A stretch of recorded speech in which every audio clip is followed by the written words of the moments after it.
What have I done? I'm chasing my childhood dream of sailing solo non-stop around the world, but the ocean isn't going to be my only challenge. Join me, sailing in hope. This episode is dedicated to my big brother Andy, who died of cancer shortly before I finished episode 1. We spoke a lot about my sailing ambition, to which he always responded, "You've got to do what you've got to do, and you've got to do it now." The philosophy of a dying man. The sad thing is, he'll never know that I'm still trying, still unsure, but I've only gone and bought a bloody boat, and I'm sitting on it. So I've been searching for the perfect boat to sail solo non-stop around the world for 18 months now, and I still haven't found it. But I have been looking. Now, on the whole, most sellers have asked me not to video the viewing. I don't know why that is, but it's their boat. I'm going to respect their choice. Now, I have seen a couple of boats. This seller did agree to me videoing the viewing, and I totally fell head over heels in love with it. It was a boat called Rock. It was a aluminium custom built open 40 race boat it was just everything I've ever wanted in a boat. The problem with it is that it needed quite a large refit. And the other problem is that it was 12-hour round trip away from me, and it wasn't in a saleable condition. I couldn't put it it was out of the water. I couldn't put it in the water and sail it away from the marina. So I just couldn't get my head around the logistics of this boat and how I would get it back into being a sailboat in the condition that it was in, whilst it was so far away. So eventually that one sold, and I missed the opportunity to get that one. I think if it had been closer to me, I would have bought it hands down without any questions. It was easily capable of sailing solo non-stop around the world without question, and it would have done it fast. It may have done it a bit too fast for me, but there we go. More recently, I saw an OVNI 40 advertised, and an OVNI is almost my dream boat for this mission because they're aluminium. They were built for expeditions, go anywhere, do anything, literally bulletproof. It was also up in Suffolk, which is again 12 hours away, and it was also in need of quite a large refit, but it was very cheap for an OVNI anyway. I did ask the broker a couple of questions about it. He didn't seem overly forthcoming in answering those questions because he believed the boat was going to be sold at the end of the month anyway, because it's an OVNI in the UK going for cheap. And I almost made an offer on it blind, and I think the broker saved me a little bit there because it was my ideal boat. I was almost willing to go all in to get it, but because he didn't answer any of my questions, I couldn't really get a handle on the boat. So I think he saved me from making a big mistake there. You may remember from the last episode, I've got a mate called Tom, who's got a little boat, and we went for a little sail. Well, after spending the day sailing with me, he decided to sell his boat, and I bought it. Hope Crew, allow me to introduce you to Sailing Vessel Hope the First. Why the first? Well, a Sadler 26 is probably not the ideal solo non-stop circumnavigation boat. It simply doesn't have the capacity to store the resources that you would need for that length of time. But it is a very capable little boat for sailing around the UK. Apparently unsinkable.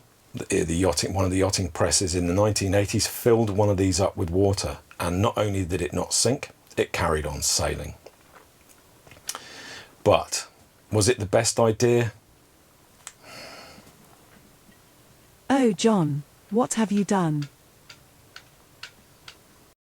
There are 4 things that human beings need to survive. We can go 3 weeks without food, 3 days without water, 3 hours without shelter, but only 3 minutes without internet access. And I've got 7 days to make sure that Sailing Vessel Hope the First can support all 4 of those basic needs. The first thing we need to do is to work out what needs to be done. And for that, we need a strategical, hierarchical, integrated task list. I've identified 7 jobs that need to be done. And the first one is to focus on what can be done on the underside of the hull that's in the water, and focus on those jobs, because the other jobs could be done while she's back floating. Wouldn't be ideal, but it could be done. So the first thing, unfortunately, is anti-fouling. Messy job. Second, there is a water container on board, but it's not been used for a long time, and it's probably going to need cleaning out or replacing. So we need to focus on making sure we've got water. If I'm going to sail the boat alone, I'm going to have to take my hands off the tiller occasionally, maybe to go forward and put a reef in the sails. And for that, I can't just let go of the tiller and let it do whatever it wants. So we're going to need an autopilot. And there is one on board. It just needs installing. For other basic needs like eating, I'm going to need refrigeration ideally, and internet access, and to be able to charge my phone and camera. And for that, we're going to need solar energy.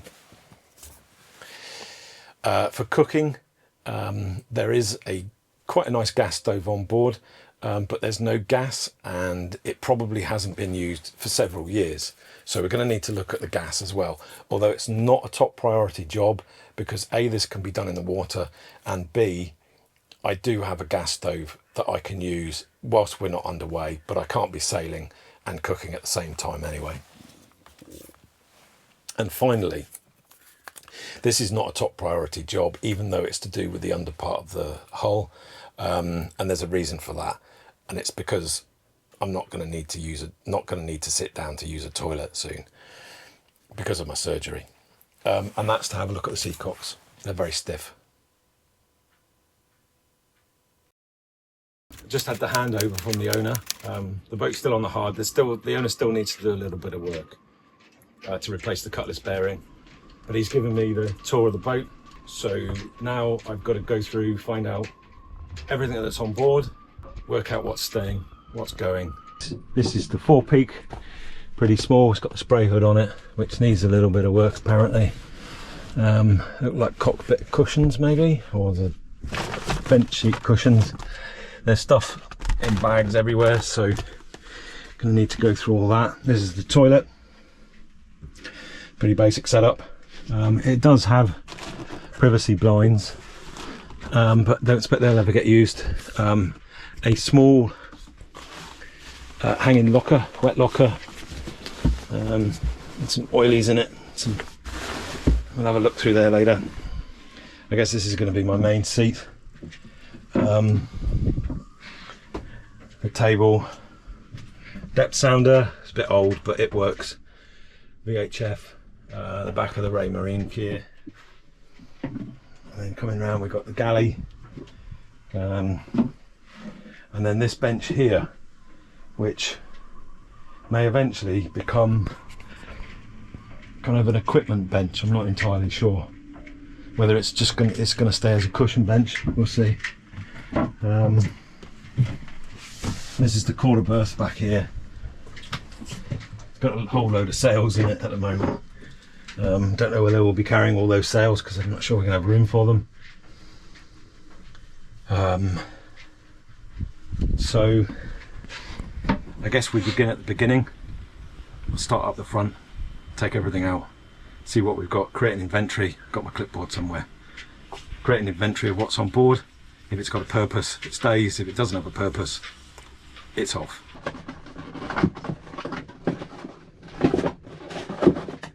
The problem is with the spray hood, it needs a repair apparently. I think it's quite minor, but I don't want to put it on deck because it'll blow away. It's pretty windy today, but it ain't half in the way, and it's scratching the deck a little bit, so I think it's going to have to go outside, tie it down, I guess. Keep finding random stuff in cubbyholes, and this is the problem. Nobody knows what it does, so we keep it just in case it's going to come in handy one day.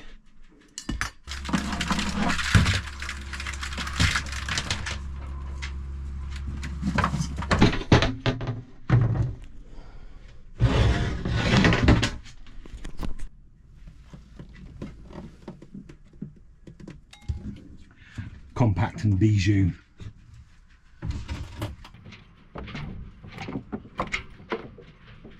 A quick mooch around deck and I was done for the day.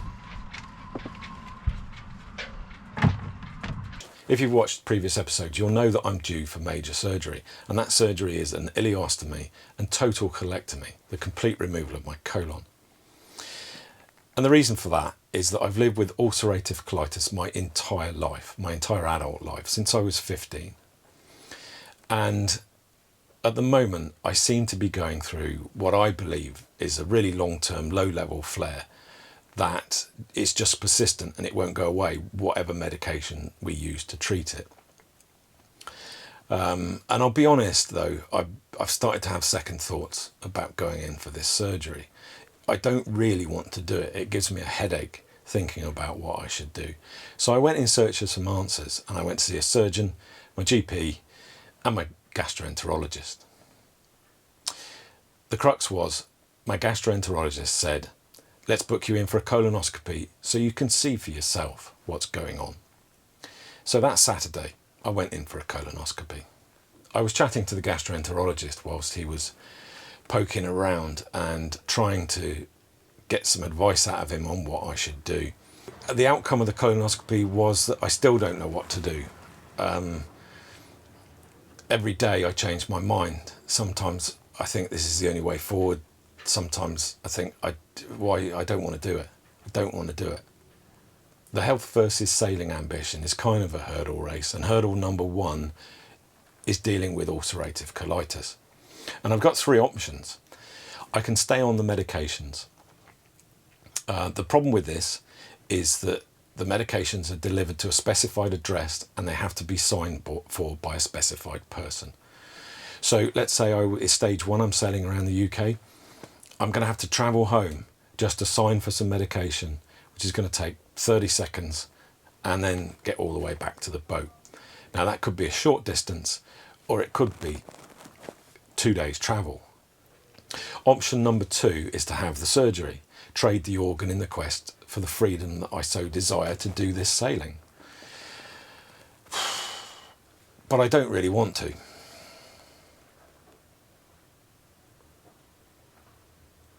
I mean, the surgery comes with its own risks. Not only have I got to get through the surgery, I've got to recover from the surgery, which could take 4 to 6 months. It also comes with other risks. It may not go as well as we hope. It may not be perfect. I may not just be able to sail away, colostomy bag tucked to my chest, stuck to my chest, and life's happy days, we're off. It may not work out like that. The third option is to stop taking the meds and don't have the surgery. It's a tempting option because I'm just totally free again. But the problem with it is, last time I was off medication for a decent amount of time, I ended up being admitted to hospital for a few weeks through A&E. I honestly don't know what the ramifications of having a severe ulcerative colitis flare away from help would be. It's certainly potentially fatal. It would be horrible, uncomfortable, painful. It would be a terrible experience. Not the sort of experience I'm looking for. So today, as of now, I'm choosing surgery. Tomorrow, I might have a different answer. I'm so confused about it. I need to make the interior kind of livable, and then we can start the real work.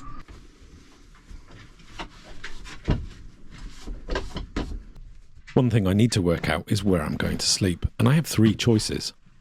The first one is the quarter berth. Not the most spacious of beds, but underway at sea, it stops you from falling out of bed. And then there's the forepeak. Testing out the forepeak. Let's see if there's enough room for me to sleep in here. I don't expect there is. Without my feet hanging off the bottom. Well, actually there is, because I like my feet to hang off the bottom anyway. Finally, the saloon table folds down to make a big, luxurious bed, by 26-foot boat standards anyway. But sailing along on a port tack at 45 degrees, there's not much that's going to stop you from ending up on the floor. Oh yeah.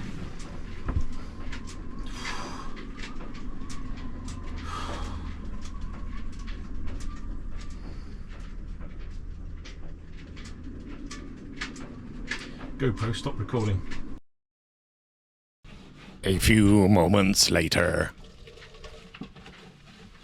By the end of day 2, the boat had started to feel a little bit more like home. And then there's the osteoporosis. And I honestly don't know what to say about this.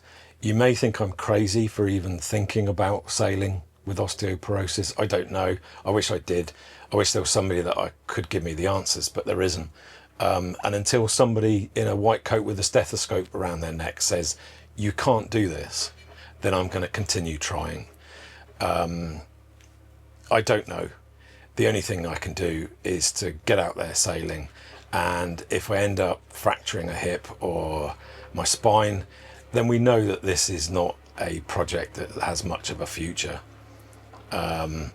The only thing that I can do is to continue the exercise and continue the treatment to help rebuild the bone density. How dense they need to be before I can go offshore, I don't really know. That's a problem down the line. For now, I just need to focus on the rebuilding the bones. Don't know what else I can say about it, really.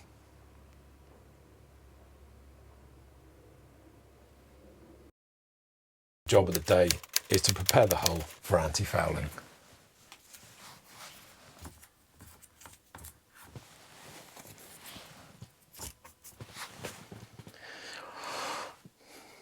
Get more expensive sticky notes. Anti-fouling is a messy, messy job. So I've never actually anti-fouled a boat before.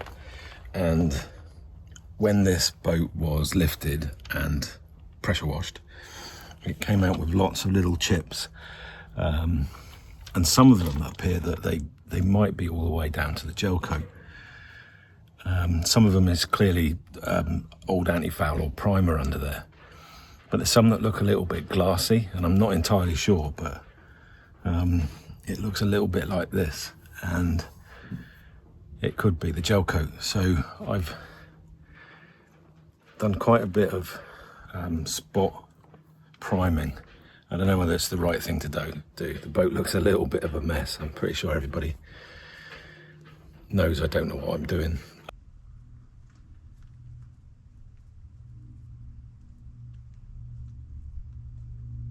And then there's the heart.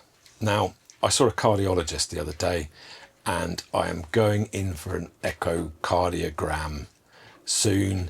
In fact, day 1 I arrived on the boat, I had a phone call booking me in for the appointment. And this is going to be another issue. The last 6 months or so have been so intensive in terms of doctors and hospital appointments.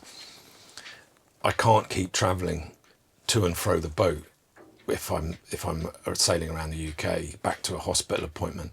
I mean, I go in for an appointment and sometimes it's like 5 minutes, it's a blood test or something really, really simple. And other times I go in and I'm in there for an hour. But I somehow need to break away from the healthcare system if I can, as much as I can.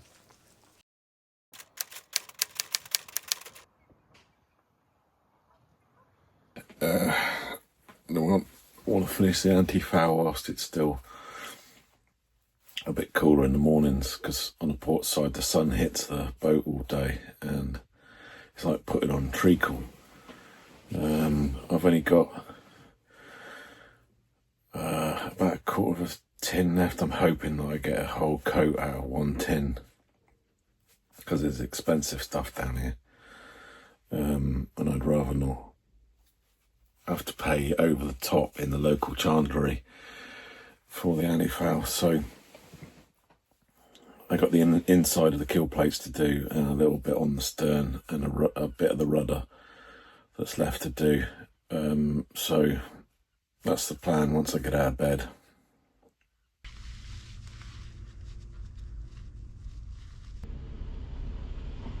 The problem with these disposable overalls is that they're actually just plastic bags. Not much fun on a 30-degree day.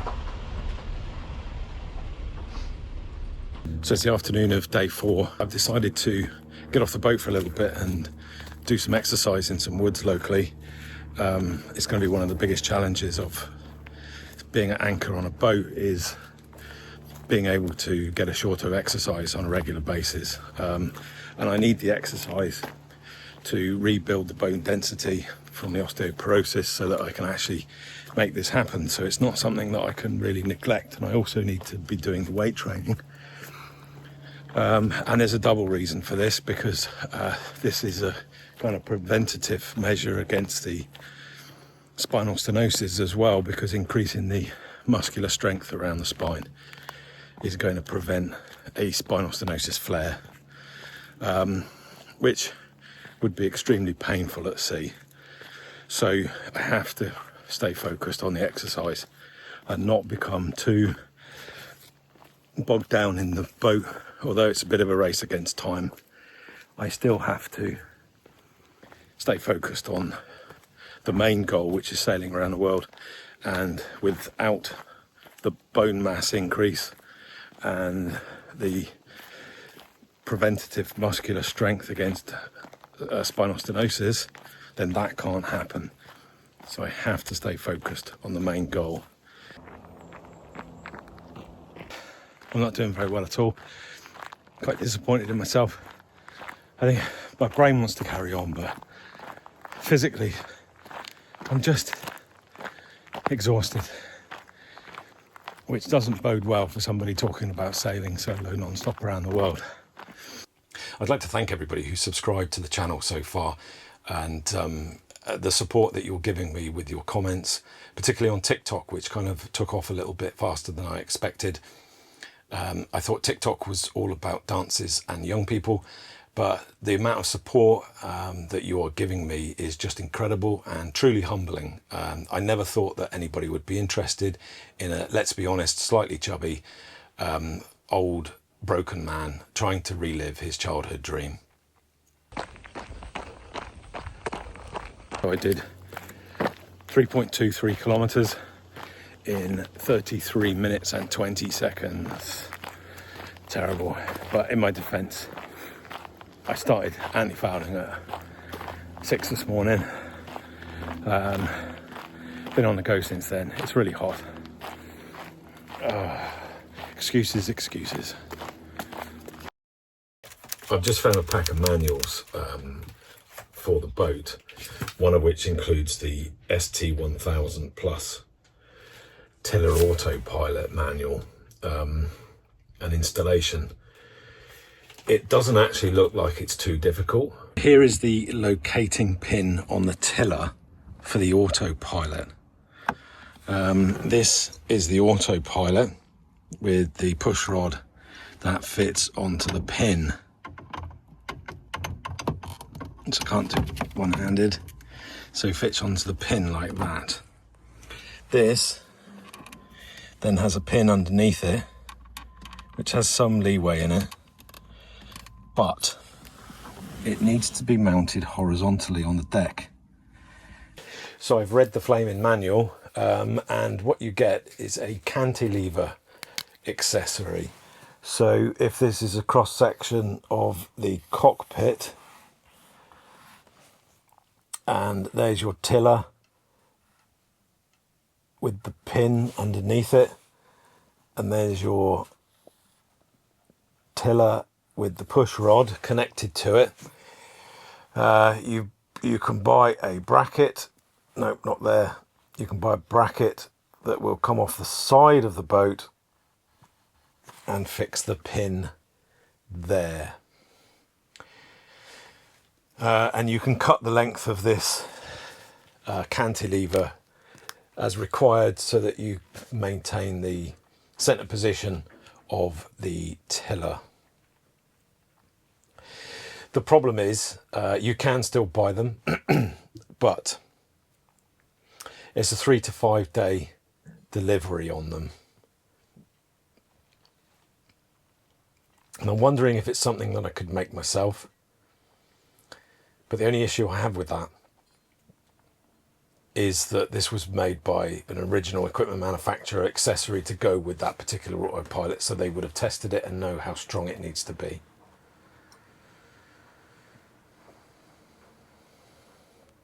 but there's no way that I can get one delivered before the boat goes back in the water at the moment.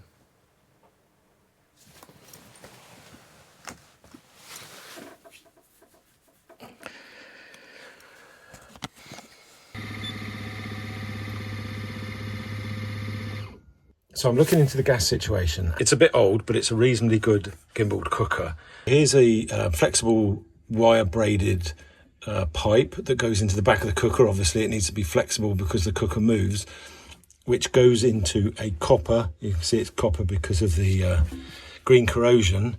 Goes into a copper pipe. The gas bottle is situated in this locker. It's a very old camping gas bottle, and it is quite a small one. Obviously needs a new piece of bungee cord that was holding it in. So this flexible pipe, and I imagine that this is the beginning of the copper pipe. The flexible hose at the bottle end needs replacing for sure.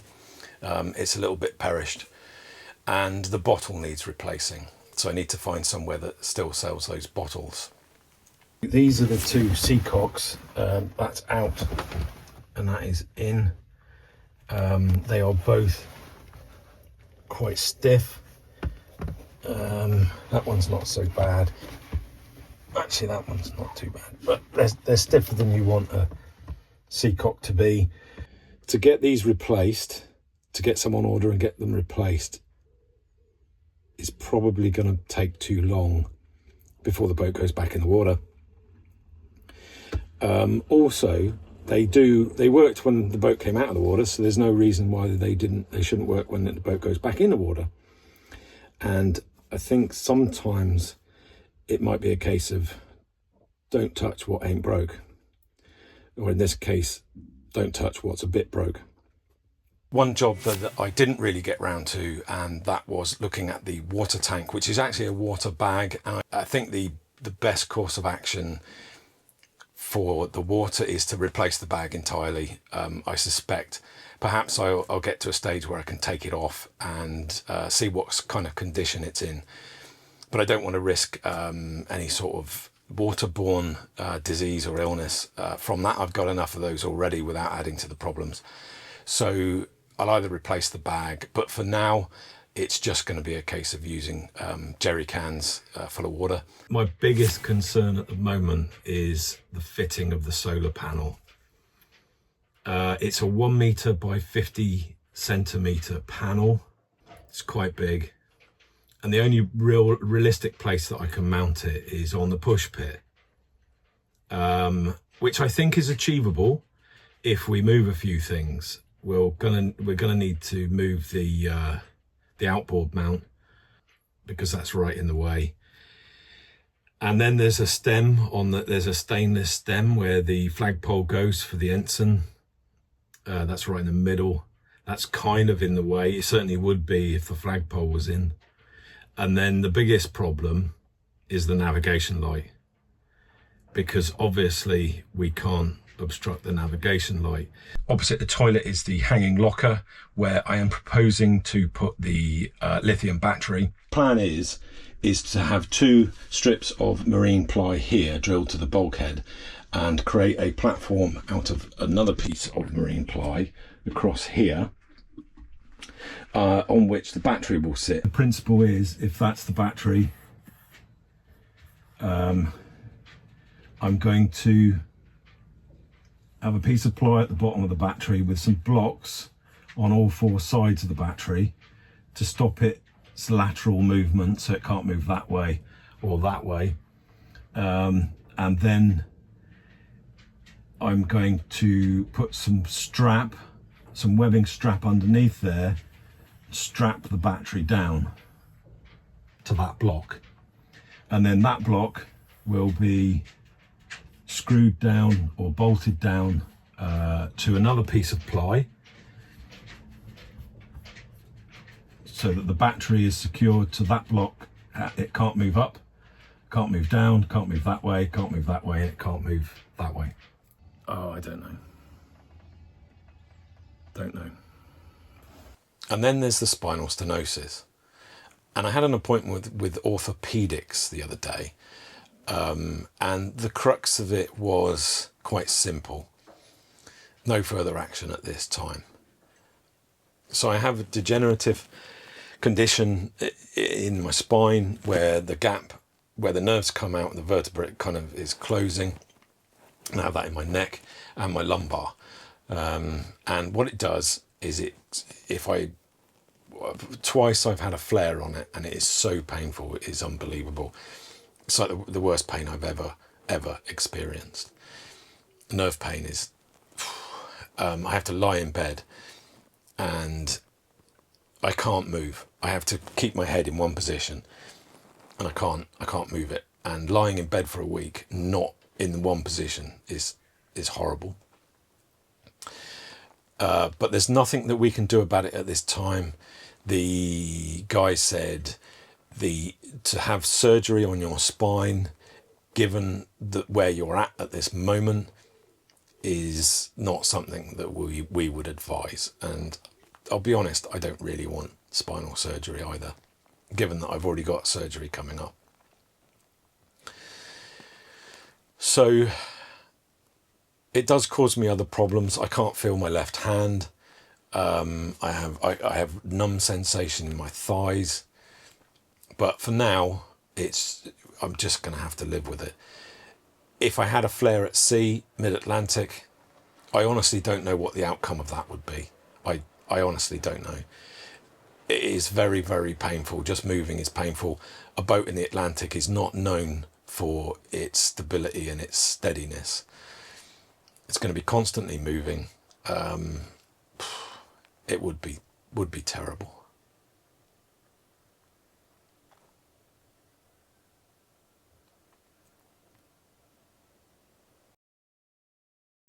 Yeah. My hair look all right? Yep. It was wonderful. Thanks. So, John.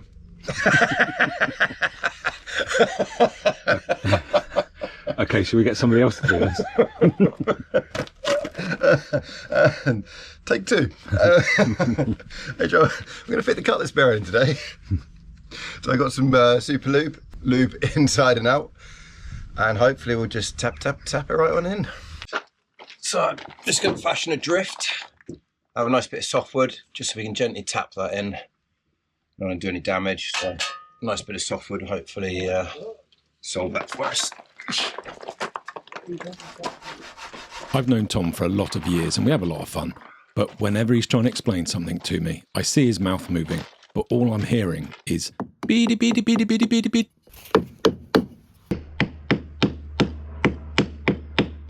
So the next part, need to secure the bearing from rotating in its sleeve. Beady beady beady beady beady beady. And I'm going to drill a small pilot hole for a grub screw, secure that, and we can start putting the propeller back on. Perfect. So we're going to put the propeller on. It's held in place with the woodruff key. So let's stick that on first.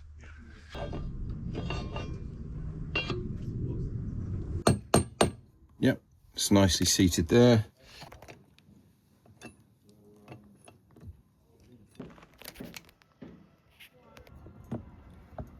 I'll cut the bit out where you're using a pair of pliers as a hammer, shall I? I would.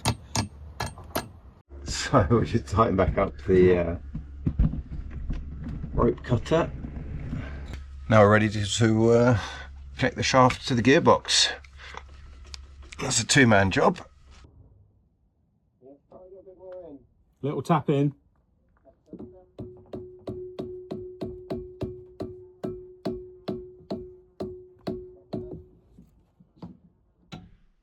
It's tighter than I anticipated.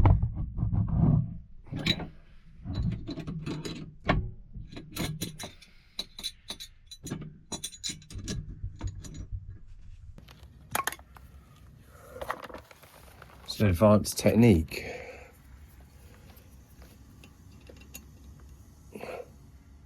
So that's the cutlass bearing back on. Kudos for Tom for making it go so smoothly. So we've just booked in the boat to go back into the water 8 o'clock Thursday, which is in 2 days' time. So I've got the rest of this afternoon and tomorrow to finish everything off, to get back in the water. And this afternoon, I'm going to go and do a little bit of recreation, and I'm going to be safety boat whilst Tom takes his daughter out for a dinghy sail.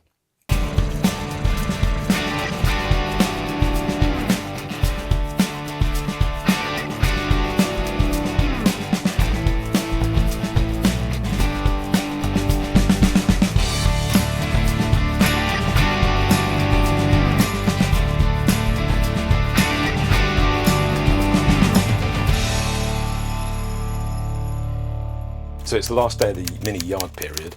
The boat goes in the water tomorrow at 8 a.m, the first lift of the day. So the focus of today is to get the boat ready to go to sea. We're going to sea trial it in the morning, just in the River Medina here. And one final job as she's going back in the water tomorrow morning, early doors, is to make sure there's enough fuel. The fuel tank is in the starboard deck locker. Here it is. It's a stainless tank. And it's a decent size, I would say 25, 30 odd litres. Just move that out of the way because my mum doesn't know that I took it out of her garage. The filler cap is on deck.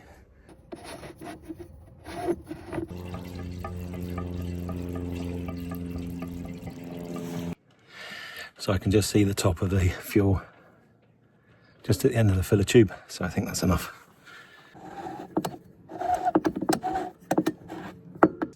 So that's essentially the end of the 7-day mini refit. I only got one job done that I wanted to do, which was to anti-foul the hull.